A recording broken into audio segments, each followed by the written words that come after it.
And I am awaiting Evelyn, if you could start the recording. Oh, there we go. Okay.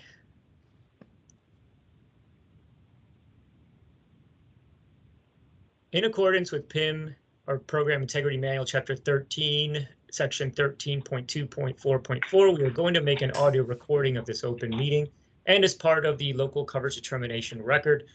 Assure that the recording is maintained on our Palmetto GBA website. On behalf of Palmetto GBA, I consent to the recording of this meeting. The recording has now begun.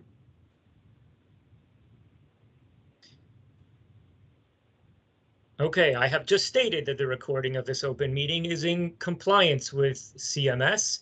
For the record, prior to doing so, I announced that Palmetto GBA would make an audio recording of the open meeting and consented on behalf of Palmetto GBA. Okay, so we are kicking off the open meeting. We will be discussing, or we will not be making any discussions. We will be allowing providers to present information regarding policies that are in the comment period. Before we start, I just want to thank everyone for participating and for calling in. This is a valuable part of the policy making process. We write draft policies based on our reviews of the evidence. Those policies become available to the public, and we make, and part of the process is for you to make comments and provide that feedback to us. The open meeting, the intent is to allow stakeholders, including providers, beneficiaries, to give statements when they announce in advance that they would like to do so. So that being said, we would like to start the comments or process or the participation by those that elected to present. It looks like I don't have the list in front of me, so 1 second as I pull it up.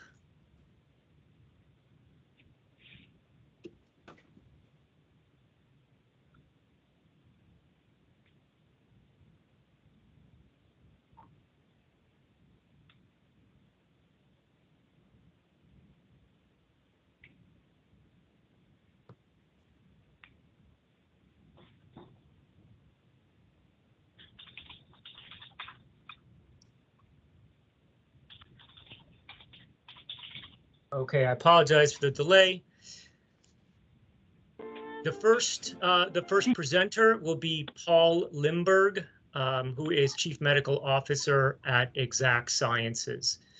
Paul, will you make sure your audio is turned on and you have the ability to share your screen? Yes, we don't have anything to share on the screen, but is the audio acceptable? The audio is acceptable. Thank you.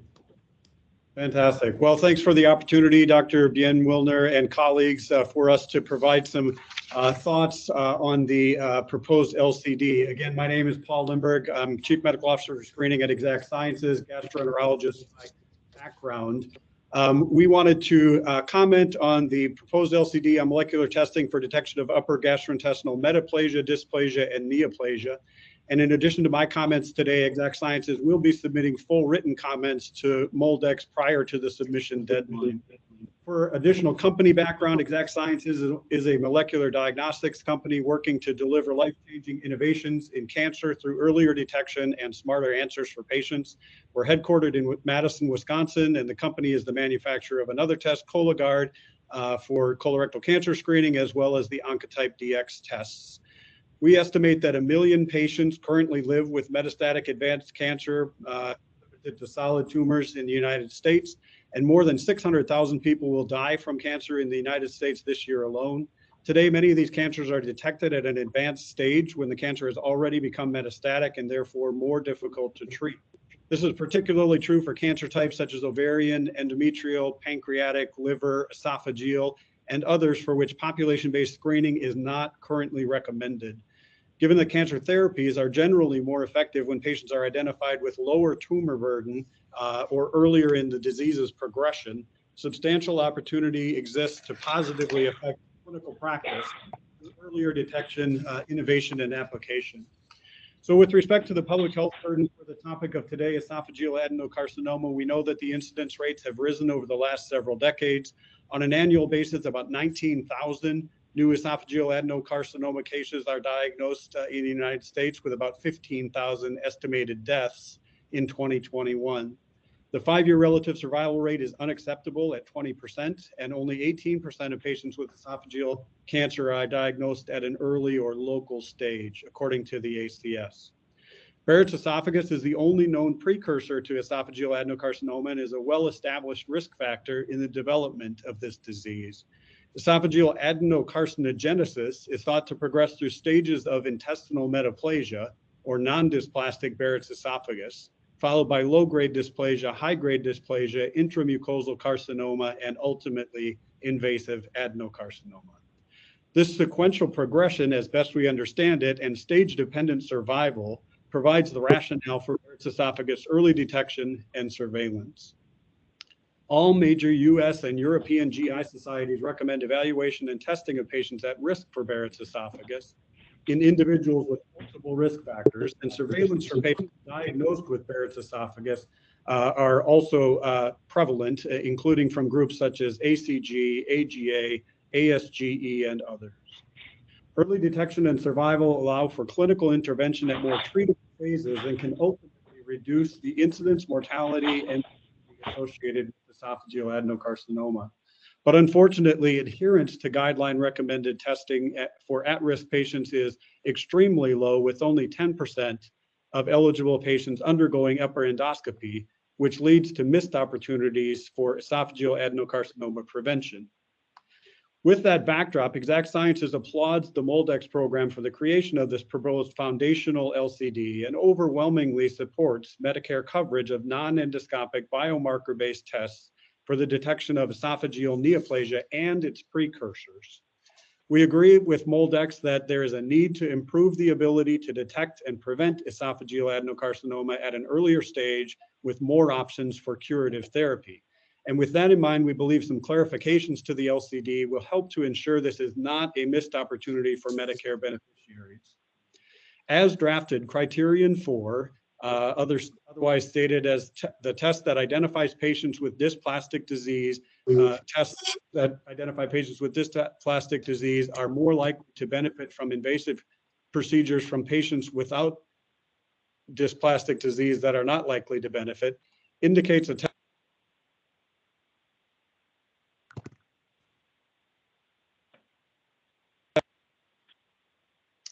We lost the audio for a second. Are we still there? Yes, thank you. Yeah, please continue. Thanks. We believe tests that help stratify patients within early stage or non-dysplastic disease categories may still be clinically useful, as they allow identification of patients whose disease course can be modified through more effective and earlier interventions. Identification and surveillance of patients diagnosed with non-dysplastic Barrett's esophagus is critical for early detection and treatment of dysplasia to prevent progression to esophageal adenocarcinoma. Early detection of non-dysplastic Barrett's esophagus enables providers to make appropriate decisions for patients, which may include surveillance, as per guidelines from leading professional societies. These guidelines recommend surveillance intervals for patients being managed for non-dysplastic BE or Barrett's esophagus based on patient-specific risk factors. Biomarker tests for the detection of Barrett's esophagus with or without dysplasia have the potential to improve early detection and patient management, resulting in lower mortality. To this end, we urge MolDX to include the American College of Gastroenterology's recently updated guideline for diagnosis and management of Barrett's esophagus in the evidence review for this proposed LCD, along with any other future clinical guideline updates prior to LCD finalization. The ACG guidelines now suggest that non-endoscopic biomarker-based testing is an acceptable alternative to endoscopy for the early detection of Barrett's esophagus in patients with chronic gastroesophageal reflux disease and additional risk factor. Over the last decade, substantial progress has been made in developing a minimally invasive test for the detection of Barrett's esophagus with or without dysplasia. The clinical guidelines recommend biomarker testing in these at-risk patients at the same strength of recommendation and quality of evidence as esophageal gastroduodenoscopy, or EGD, the current standard of care. With low adherence to current standard of care, non-endoscopic biomarker-based testing can now offer a new option that may help reach more patients at risk for developing esophageal adenocarcinoma. A couple of concluding statements. The vast majority of esophageal adenocarcinoma cases are detected too late, beyond the stages where curative treatment is possible. Earlier detection of cancer and detection and treatment of precancerous lesions to prevent cancer is critical to improving clinical outcomes. Despite recent progress in endoscopic therapies, we have not seen a corresponding improvement in patient outcomes. Non-endoscopic biomarker-based tests have the potential to change the suboptimal status quo. We thank the MolDX team for developing this proposed LCD, and we encourage you to maximize the opportunity to ensure Medicare beneficiaries have access to novel biomarker tests that can play an important role in reducing the incidence and mortality of esophageal adenocarcinoma. Advances like these are critical to making continued progress in improved cancer outcomes. Thank you very much. Thank you very much, Dr. Lindberg. We are now going to move on to our second speaker/presenter. That would be Dr. David Poppers, AGAF Clinical Professor of Medicine from NYU. Dr. Poppers, are you ready to present?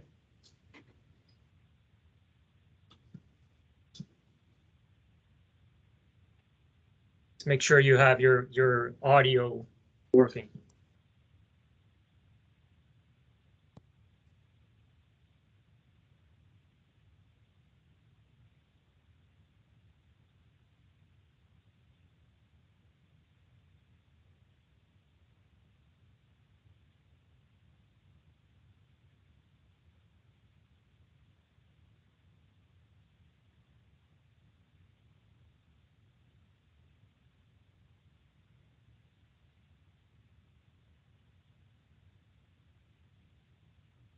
Dr. Poppers, we're not hearing you. Could you raise your hand or bring up a chat? Let us know that you are available to speak. I see a presentation has been provided.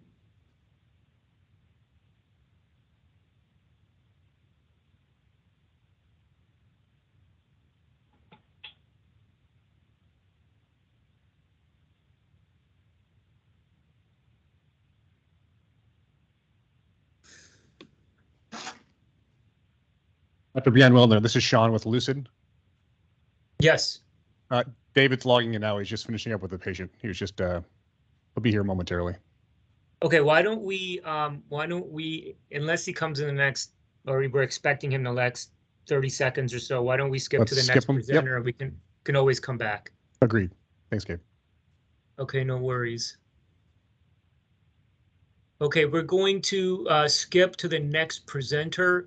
That is Dr. Aklog, Chairman and CEO from Lucid Diagnostics. Dr. Aklog, I see you, so I assume you are there. I am here. Can you hear me okay? The floor is yours. Do you have another presentation? Yeah, John Ridge is running it for us. John, can you switch to my presentation?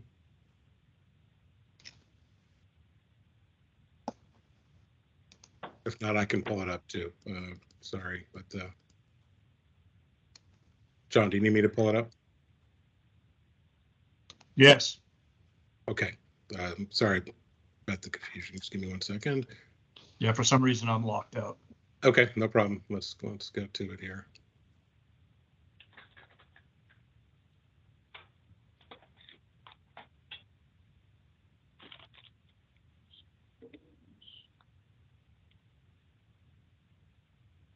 Okay. Can everyone see that? Yes. Okay, great. Sorry about the technical glitch.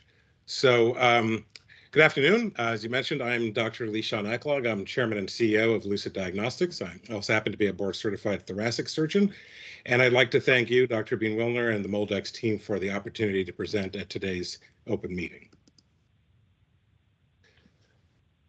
So why are we here today? We're here today because of the devastating toll of esophageal adenocarcinoma in this country, as Dr. Lindberg has already pointed out. Just to highlight some of the statistics, 16,000 estimated deaths in 2021. Based on epidemiologic data, we believe that about 60% or more of these are Medicare beneficiaries, 80% overall 5-year mortality. It's the second most lethal cancer. And the increases have skyrocketed over the last 4 decades with a 500% increase, in stark contrast to all other common cancers as shown on the bottom left. The other thing to note is that we have successful early detection programs in other cancers that have resulted in significant declines in mortality, approaching 50% over the last 3 decades. But over that same period of time, because of the absence of successful early detection programs, we believe esophageal cancer mortality has actually risen quite dramatically. The broader context, of course, here is that there's a societal imperative here, which has been highlighted by the administration and the Cancer Moonshot to end cancer as we know it. And we believe that one of the greatest opportunities to have an impact on cancer deaths and to achieve this goal is actually in the area of esophageal cancer. Why do I say that?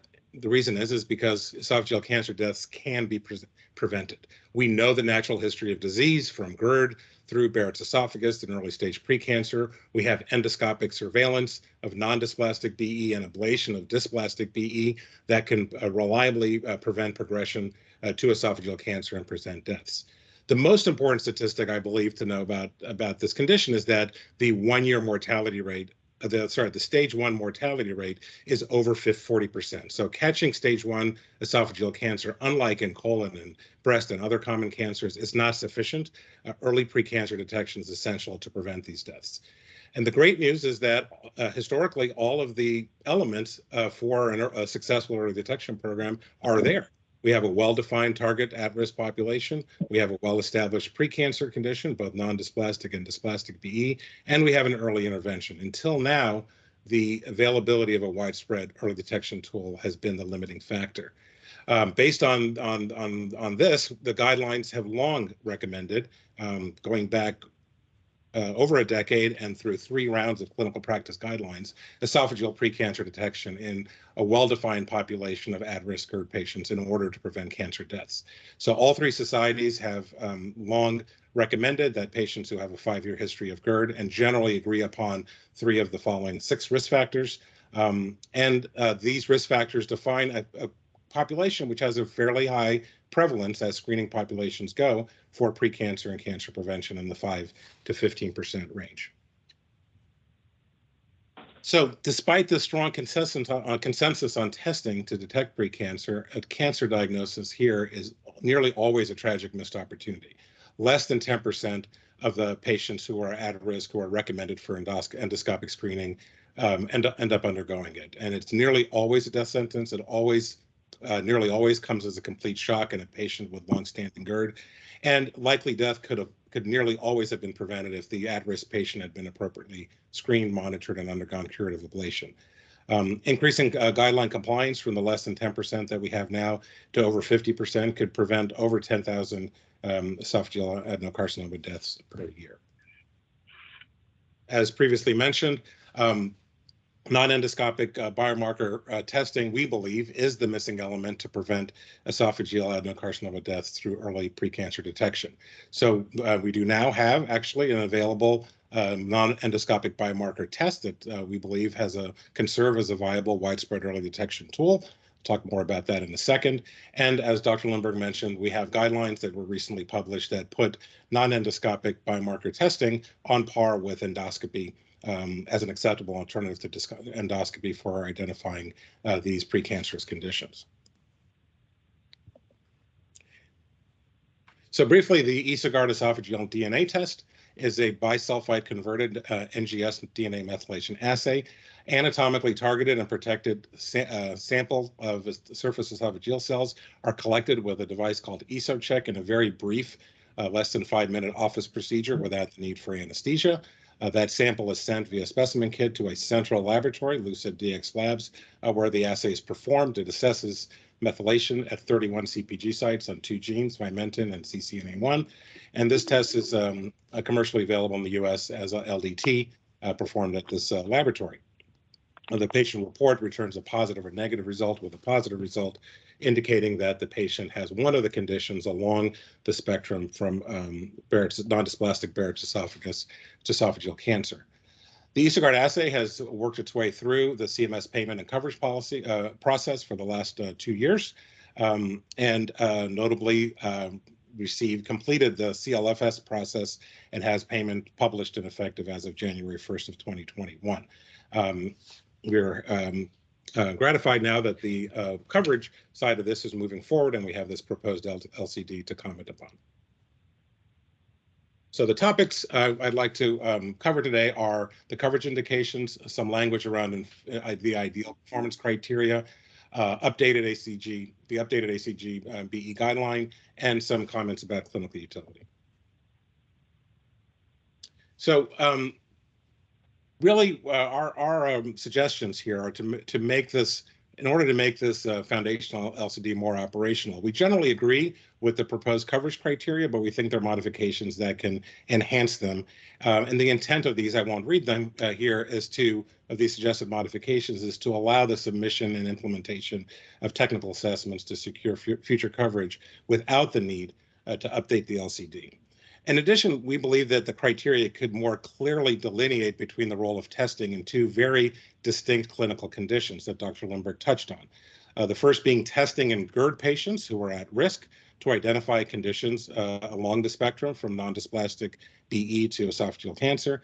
And second, testing in patients with known non-dysplastic BE to detect progression to BE. Those are very distinct clinical situations, and the criteria around tests should be, we believe, better delineated. We'll address this more in our written comments. An important suggestion, we believe, is around the language later in the document that refers to a ideal sensitivity of over 95% and specificity of over 95%. We agree that ideal performance criteria should balance risks and benefits to assure that patients are not exposed to unnecessary risks and are not deprived of the test's purported benefits. But we believe in this case, preventing cancer deaths through early detection of precancer could benefit from improvements to this criteria. These criteria do not incorporate a couple of important things that are necessary to assess these risks and benefits, namely the prevalence of the condition being tested in the target population and the current practice with regard to detection of this condition. We also believe the criteria far exceed the performance of numerous similar tests which have been deemed reasonable and necessary, including most preventative screening tests. We believe erecting what's likely a biologically insurmountable barrier for a precancer test, the criteria would deprive the target population of these benefits. Ultimately, we believe that the negative predictive value and positive predictive value, which incorporate the prevalence, are better suited to serve as ideal performance criteria. And this came up in the CAC meeting, noting that the risk associated with a false negative compared to current practice is very low. The experts noted that. The longstanding guidelines recommend endoscopy to detect non-dysplastic metaplasia, not just dysplasia, in at-risk patients to allow standard of care endoscopic surveillance. And a false positive non-endoscopic biomarker test also does not expose the patient to additional risks, since per the guidelines, the patient should have undergone an endoscopy anyway. So triaging patients with non-endoscopic biomarker testing, we believe, significantly reduces the patient's exposure to negative endoscopies, which are clearly more invasive. If you look at estimates of the negative predictive value and positive predictive value of EsoGuard, they're in the 98 to 99% range based on this 5 to 15% estimated prevalence in the target population. This is comparable to widespread medically reasonable and necessary early detection precancer and cancer tests, including colonoscopy, Cologuard, mammography, pap cytology, and low-dose CT for cancer. The estimated positive predictive value of between 36 and 65% is also at or above the PPVs for these tests, and in some cases, markedly above them. We also, as Dr. Lindberg noted, suggest that the proposed LCD be modified to include the updated ACG guideline, which, as he noted, puts nonendoscopic biomarker screening on par with endoscopy as a reasonable alternative. Finally, around the question of clinical utility, we suggest that the proposed LCD acknowledge that the clinical utility of endoscopy for early detection of esophageal precancer to prevent these deaths has been established and already incorporated in clinical practice guidelines for over a decade. So establishing the clinical utility of non-endoscopic testing, such as EsoGuard, as an alternative to endoscopy, we believe can be extrapolated from the clinical utility of endoscopy to show the actual flow chart in the guidelines, in the most up-to-date guidelines around how to assess patients with endoscopy, that with EsoGuard and other biomarker testing serving as a triage mechanism to determine who should actually get an endoscopy simply supplements the clinical utility of the existing standard of care. So with that, I'll end my remarks. And again, thank you, Dr. Bien-Willner and the MolDX team for the hard work that went into this proposed LCD. And we look forward to the opportunity to submit our written comments and provide some additional details on these suggested modifications. Thank you very much. Thank you, Dr. Acklog. Let's go ahead and move forward to Mindy Mordechai, founder and president and CEO of Esophageal Cancer Action Network. Oh, I see Dr. Popper's back. Dr. Popper, if you don't mind, let's just continue. We'll get back to you. I didn't know if you'd be back. Ms. Mordechai, are you available? Yeah, I've been on. Okay, great. Let's see if Ms. Mordechai is available to give her presentation. Hi there. Yeah, if you can just tell me how I can share my screen so I can show my slides. There is a square-ish button at the top right next to the red leave button. It should say share on it. So I do not see, let's see. I do not see a leave button. There's a hang up button on my but I don't see a leave button or a place to. Okay, open share key, open share tray, is that it? Let's try it. Hi, Mindy. It's David Poppers. I'm really sorry. Hi, how are you? Good to see you. Is there a possibility for me to speak? I don't want to interrupt. Absolutely, I'm happy for you to go, David. I'm going to be here. No, I appreciate it. Only because I have a few patients waiting to see me, and I appreciate it. Yeah, I have patients waiting to see me. Okay, all right. I mean, if the organizers are happy for that, then I'm happy to wait. Is that okay with the team? If not, I can come back afterwards, but I think it might be better if that's acceptable to the team. Dr. Poppers, it is acceptable, especially since we got to figure out this share stuff. Okay, let's hope I'm not in the same situation, which could happen. Let me just see here. Now I'm going to do the same thing that Mindy did. John, on the upper right, there's a red leave button. Do you see the leave button just to the left of that? On the upper right, there's a red leave button. So if David, if you see the same thing I do, where you've got the little phone where you hang up, there's a little square with an arrow in it, and if you click on it, where it says share. Okay, there you go. Somebody has helped me out, so I can figure it out another time for some reason. I'm doing this from my office. All right, so thank you. First of all, thank you to the whole MolDX team, along with those from Lucid and others on the call. And thank you for the opportunity to speak with you. Can you just go to the first slide for me, please? And Dr. Lindbergh will meet at some point as well. And Mindy, good to see you as well. So if you just go to the first slide, please. John, is that you controlling it? It is, but it's not allowing me to advance. For some reason, the system's not interfacing with our system.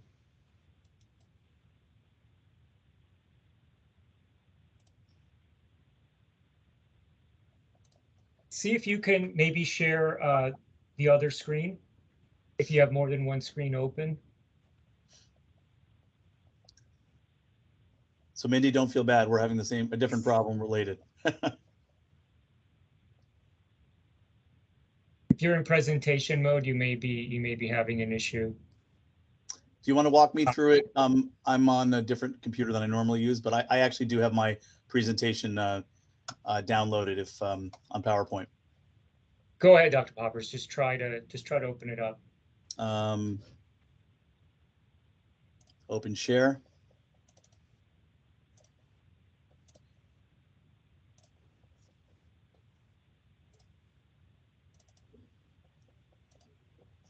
Is that working?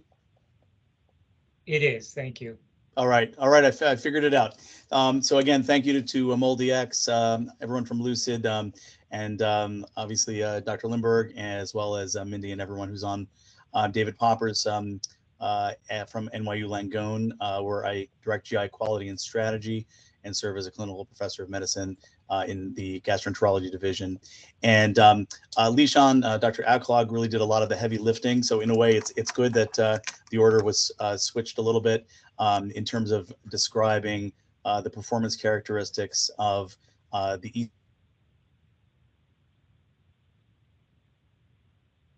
job both a little bit easier, but then I can focus on the day-to-day practicality and how this really can be integrated nicely and has been integrated nicely into a busy outpatient practice and has other settings as well. So we're going to talk about obviously the EsoGuard analysis. But first, again, just to highlight, I think some of the key things that I think everyone on the call knows, but bears repeating time and time again. And Dr. Alclog mentioned it, and I'm sure Mindy will give us a different perspective on the same issue, is that esophageal cancer, of which there were more than 19,000 cases last year in this country. But as you all know and can see, that the majority of those ended, unfortunately, with death, with mortality. And still in 2021, 2022, the 5-year survival still remains unfortunately abysmal across all stages. And I think that we know that there is an unmet clinical need, hence our discussion today. We know that fewer than 10% of patients who actually fulfill the high-risk criteria under not just the updated, but even the prior screening guidelines by the American College of Gastroenterology and other societies, less than 10% of those patients at highest risk are undergoing screening with what has been and remains the gold standard for pathologic evaluation, but will make the case, and I think already have, that we have to do better, and we have to do in a way that does not always rely upon direct optical endoscopic evaluation. So less than 10% of the highest risk patients are getting screened, obviously a much lower percentage of patients who are not meeting the standard criteria. And as we all know, more than 700% increase in esophageal adenocarcinoma over the past 4 decades. We already know the lethality of this malignancy. And what's interesting but concerning, and I think really drives even further the unmet need that we need to address, is that what's interesting is that less than 10% of esophageal adenocarcinoma patients actually had a diagnosed Barrett's esophagus or intestinal metaplasia prior to this. And of course, we know that's not because most patients skipped multiple steps, it's that we are not screening them. Another challenge here on the right of our screen, can you see the cursor if I do that or no? No, I don't see a cursor. Okay, that's fine. But 40% of patients, in some studies even more, 40% of esophageal adenocarcinoma patients either have atypical symptoms of reflux or no symptoms at all.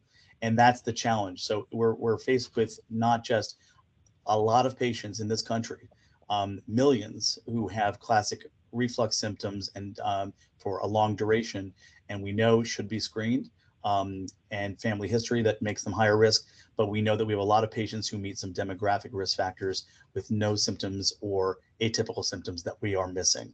So we really need an effective and efficient non-invasive test that we can do in the office, and we have that. And I'm going to explain to you how we've done that in our system. First of all, just to remind you what Dr. Alclog pointed out, I think very cogently, is that there has been a guideline update to the screening recommendations by the American College of Gastroenterology, the ACG. Traditionally, as everyone knows, The screening criteria involve patients with classic, but again, classic is not for everybody. Doesn't apply to all patients. Classic reflux symptoms of at least 5 years duration, with at least 2 of the risk factors that are enumerated here: age above 50, Caucasian background, male, central adiposity or obesity, smoking history, and a family history of either esophageal adenocarcinoma or Barrett's esophagus. And most patients don't know the former, Barrett's esophagus, although some do. And of course, our idea and our goal here collectively, everyone on this call, is detection early and detection before malignancy. So really to prevent malignancy. So to detect esophageal cancer before it's esophageal adenocarcinoma, when it's either non-dysplastic Barrett's or dysplastic Barrett's. And the guidelines, which Dr. Eklag reviewed, but I'll just point out a couple of things. Number one, the guidelines have to do with screening and liberalize the screening, which is appropriate for the reasons and challenges that I mentioned. But they also have some therapeutic guidelines that have changed, really just, I think, focusing on early detection and early treatment. So we're going to focus on early detection now, or prevention really is the key word. But there have been a lot of changes that really highlight why this is so important, because this is such a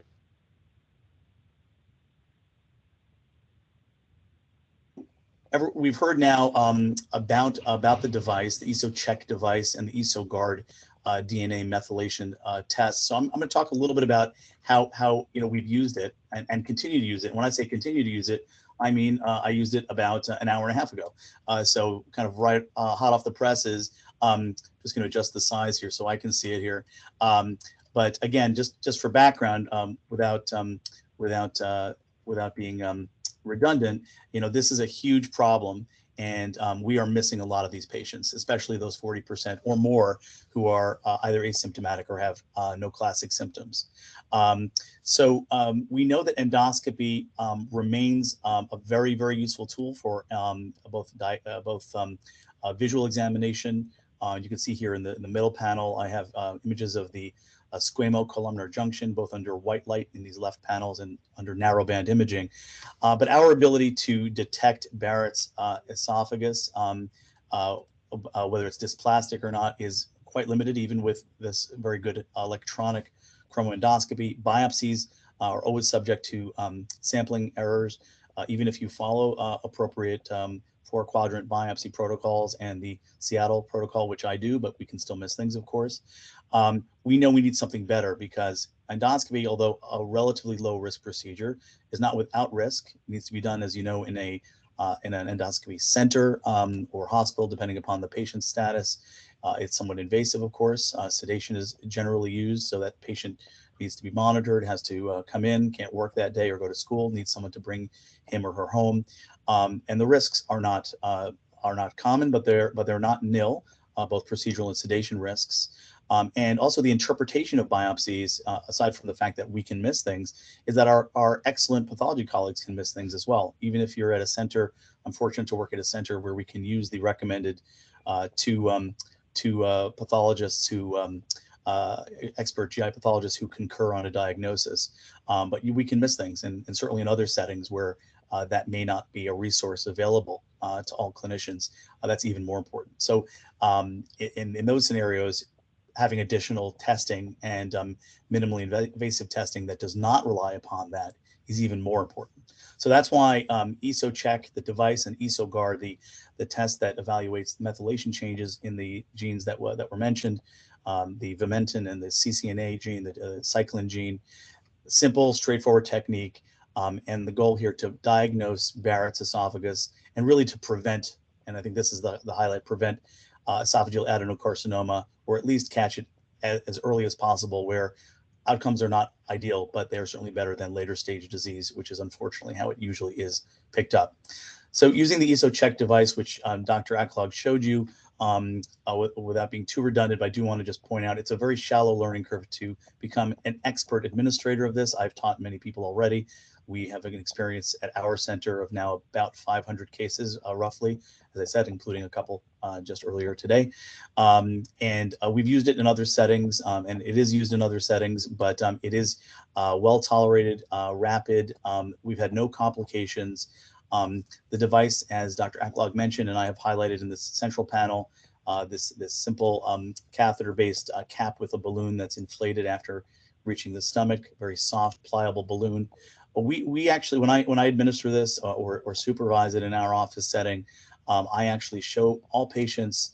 First of all, I explain the rationale for utilizing the device and performing the test. I not only just distribute the literature on it, at least the pamphlets to help explain it. I actually show them this device, allow them to, and encourage them to actually put it in hand so they know what they're doing, and showing them these nice chevrons on this soft, pliable balloon that's used for the sampling.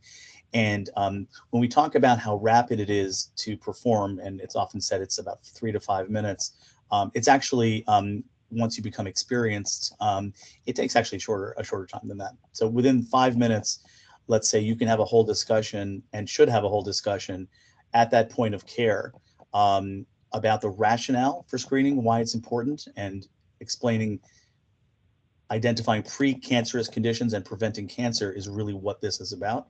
And that resonates with physicians and patients, of course. Explaining that, showing the device, and performing it, that's really the 3 to 5 minutes.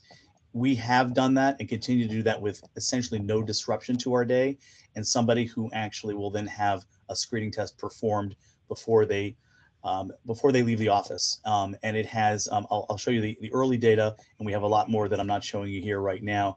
But if you look at the first 99, so 100 patients that we published this at the Digestive Disease Week last year already. This was about 100 patients, and we now have about 500 in total. You can see here that the majority of patients tolerated well. We had about an 18% positivity rate. And although we don't have all of those patients who have returned to the office, what I can tell you is we have a number of patients who either didn't meet all of the strict former screening criteria. Some did, some did not, but a lot of patients who met either some of the criteria or were borderline and were appropriate for screening, especially given the new criteria where they absolutely are appropriate for screening. There was a high concordance. We still have to crunch some of the numbers here, so I will leave those out for the sake of fairness. But I can tell you that we have a high number of patients who are not the 50 white male central adiposity family history smoking. They may have some of those characteristics, but many of them don't. And we have quite a number of patients now in their 30s and 40s with some or maybe none of the traditional risk factors, who are now on surveillance protocols and on acid suppression therapy, or have gone to ablative therapy. So to conclude on this part, on the right side here, this is a simple, elegant, easy to use device. We've implemented it well. It's part of a visit. It could be part of the visit for a reflux related complaint or not, once you start digging with additional questions. Well tolerated, no complications. There's no sedation, so there's no recovery time. And we, as I said, we already highlighted here in the purple bullet, already identified patients who had positive tests, who have been prioritized for endoscopy, are scheduled for endoscopy, and many of them already, as I mentioned, already on acid suppression therapy and on a surveillance protocol.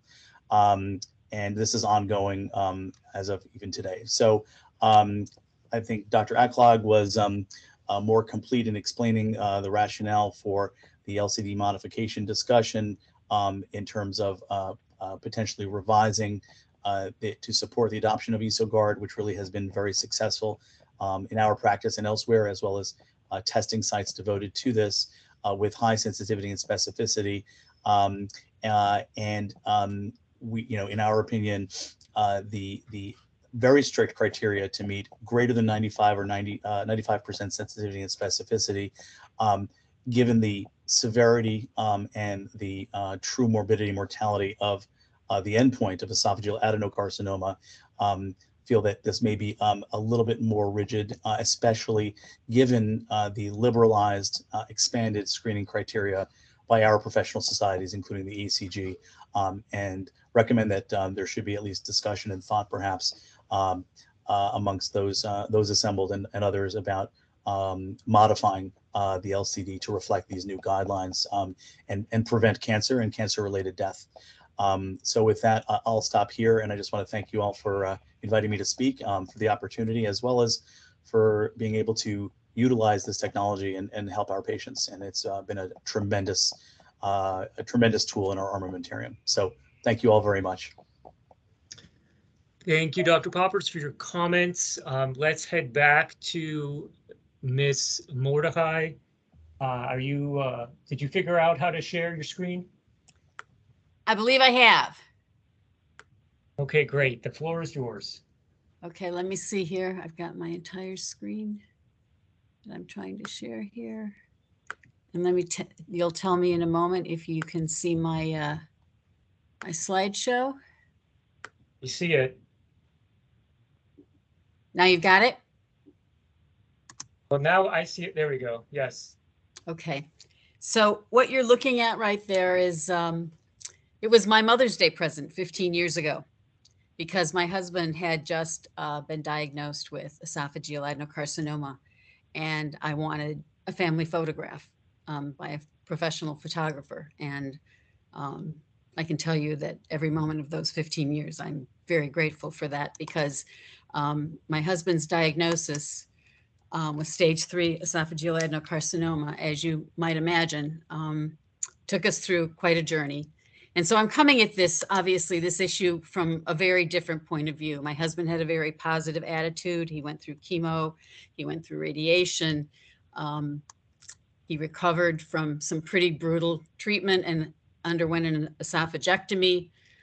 As you may know, they take out your entire esophagus. They grab the top of your stomach and pull it up to attach it to whatever esophagus is left. And then you no longer have that nice horizontal stomach. We used to joke and say my husband had a stomophagus, but it means you don't have a sphincter. And if you are a survivor, you will never lie flat again unless you want to get aspiration pneumonia. And sadly, I have seen our supporters and patients we've known who survived many years, but then did develop that aspiration pneumonia and did not survive. So even if you survive this disease, it has very, very dramatic impact on your life. My husband, after his esophagectomy, developed a recurrence almost immediately and had to go. He had targeted therapies at the time they thought might work for esophageal cancer, but unfortunately, they did not. And we called hospice, and my husband survived less than 1 year, which is pretty typical of our patients. He was 63 years old. Our kids were 9 and 12. And 20% of esophageal cancer patients will survive 5 years. If they're diagnosed at late stages, only 5% will survive 5 years. And 26% of those with regional disease survive that long. That's probably the category they would have put my husband in when he was first diagnosed. If it's caught at early stages, you know, you're really lucky, because then you have less than a 50% chance of survival. This is a hideous disease. And the sad truth is that, you know, if you catch it when it's Barrett's esophagus, you have a benefit, because patients who are diagnosed with Barrett's esophagus almost never develop esophageal cancer, because Barrett's esophagus can be treated, it can be eliminated, patients can be surveilled regularly, and they don't have to go on to develop esophageal cancer. After losing my husband, you know, I realized that early detection is the only hope for those patients who are most at risk for esophageal cancer. And it's why, you know, we look at early detection, but most of the patients who are diagnosed with esophageal cancer are detected at late stages, almost 70%. So their chances of survival, it's like a death sentence. And we felt like something needed to happen, that we needed to address this. And to be honest with you, I was angry. I was angry to know that my husband was dying and had died, and my children lost their father to a disease that should have been preventable and could have been preventable. And, you know, like most people, I had no idea what I didn't know. We thought that if we let people know that if you had all these reflux symptoms, that you were at risk, and that we'd detect your disease and everything would be fine.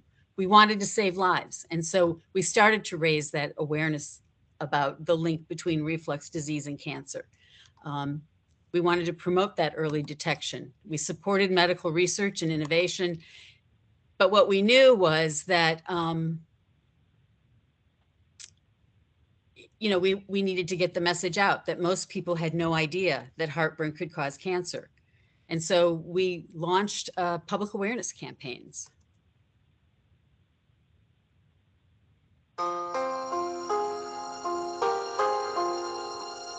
When Daddy got sick, I didn't know that esophageal cancer was the fastest increasing cancer diagnosis in the country. When Daddy got sick, I didn't know esophageal cancer was one of the deadliest diseases there is. When Daddy got sick, I didn't know that esophageal cancer could be caused by heartburn or acid reflux. When Daddy got sick, I didn't know how much I would miss him when he was gone.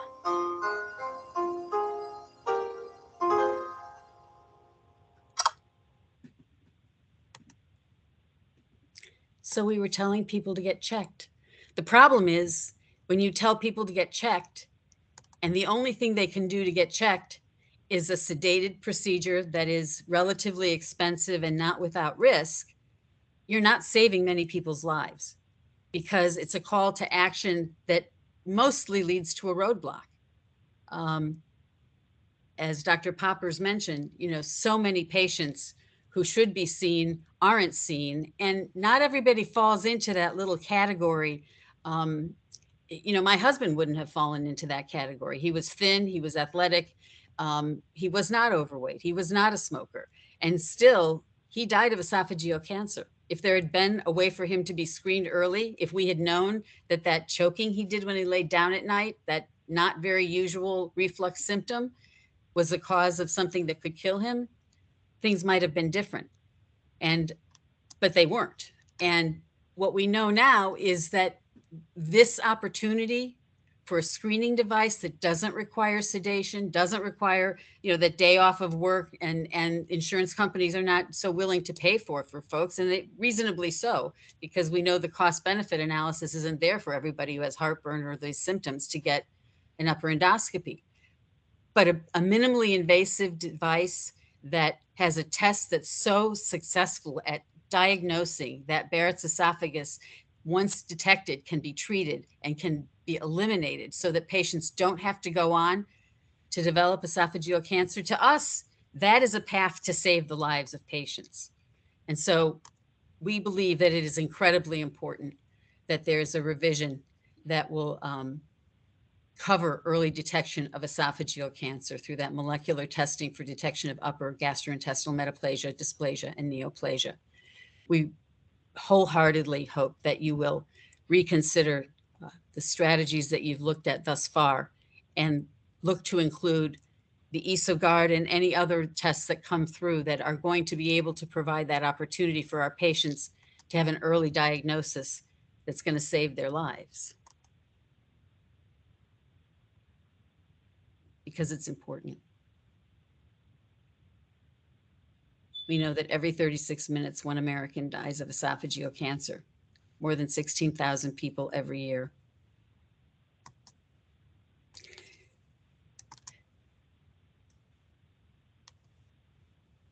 Patients at risk for esophageal cancer can't wait. We are seeing a continued increase. And while there are years where maybe a little less, maybe a little more die, we're still seeing increasing diagnoses.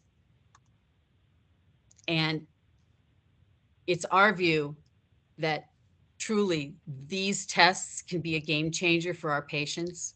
You know, my most fervent dream would be the opportunity that we could close up ECAN because we wouldn't need it anymore, because so many patients would be diagnosed before it even becomes cancer, when their lives can be saved with very simple outpatient procedures. So I want to thank you for the opportunity to present our perspective, share our personal story, and tell you that from a patient's perspective, from the thousands of families that I deal with every year, year in and year out, and I have been dealing with for the past 14 years, truly we beg of you to seriously consider the difference you're going to make in the lives of all of these individuals who are affected by the disease, but not just the patients. There are widows like me, children like my children, and I'm grateful to say that kids can be resilient and my children are doing pretty well, but honestly, there's nothing like having your dad there when you're growing up. So I'm asking you to seriously consider the difference you're going to make in the lives of many, many Americans if you can make this change. Thank you. Thank you, Mrs. Mordehai, for that touching presentation. That concludes all the scheduled presentations and comments for this meeting. I want to reiterate once again that we really value your input in this process. Creating draft policies is just that. It's a draft, and it will not, none of these policies are completed until they go through the process of comment period where providers and stakeholders have the ability to comment and provide feedback on those policies, address any missing or relevant evidence or misinterpretations of evidence. So I just, again, want to make it clear to everybody that we really value your input in this process. And all these comments will be considered, in particular with the written comments that are submitted during the comment period. I would like at this point to close the meeting and thank you all once again for calling in and participating, for the speakers and for the listeners. That concludes our presentations. Thank you very much.